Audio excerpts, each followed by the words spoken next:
Assalamualaikum warahmatullahi wabarakatuh. Perkenalkan, nama saya Sabrina Novena Putri dari kelas 11 TKP. Kali ini saya akan membahas tentang etika berprofesi sebagai humas. Pengertian etika. Etika berasal dari bahasa Yunani, ethos yang berarti watak, kesusilaan atau alat kebiasaan. Menurut Soimerat, etika adalah nilai-nilai dan asas-asas moral yang dipakai sebagai pegangan umum bagi penentu baik buruknya perilaku manusiawi atau benar salahnya tindakan manusia sebagai manusia. Etika erat kaitannya dengan pelaksanaan kode etik perilaku. Fungsi etika dan kode etik adalah melindungi mereka yang mempercayakan kesejahteraan di tengah profesional. Perlindungan terhadap profesi merupakan hak istimewa, status, dan kolegitas profesional. Kode etik merupakan aturan susila yang ditetapkan dan ditaati bersama oleh seluruh anggota dalam suatu profesi. Kode etik lebih mengingatkan pembinaan anggota sehingga mampu memberikan pelayanan kepada masyarakat.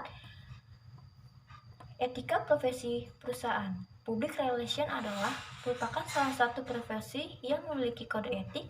Dalam public relation, kode etik disebut sebagai kode etik public relation atau kode etik kehumasan atau etika profesi humas. Menurut Rosadius Ruslan, etika profesi humas merupakan bagian dari bidang etika khusus atau etika terapan yang menyangkut dimensi sosial, khususnya bidang profesi.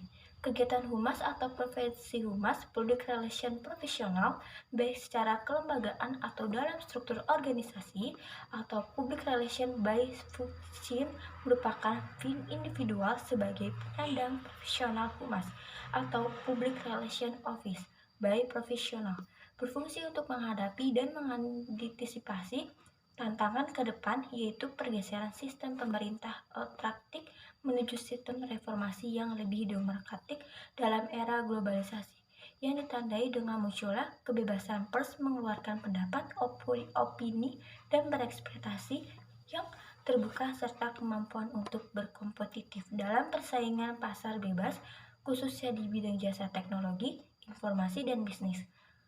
Mampu menerobos batas-batas wilayah suatu negara sehingga dapatnya sulit dibendung oleh negara lain.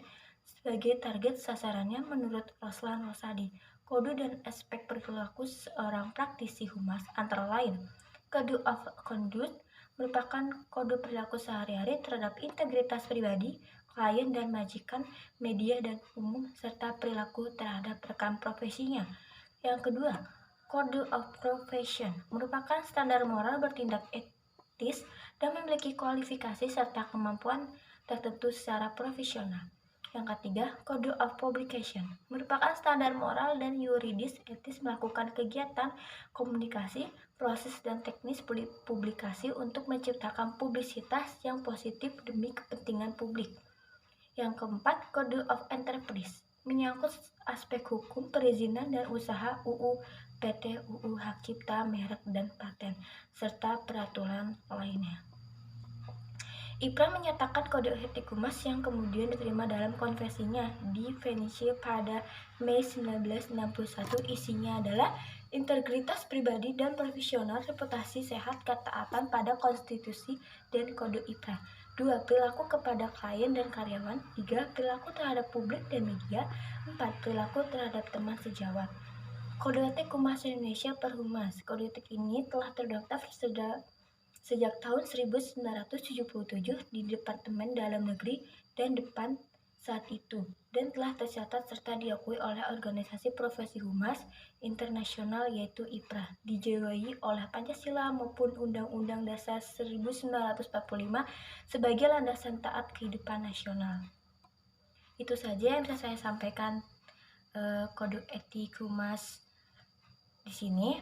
Kurang lebihnya mohon maaf. Wassalamualaikum warahmatullahi wabarakatuh.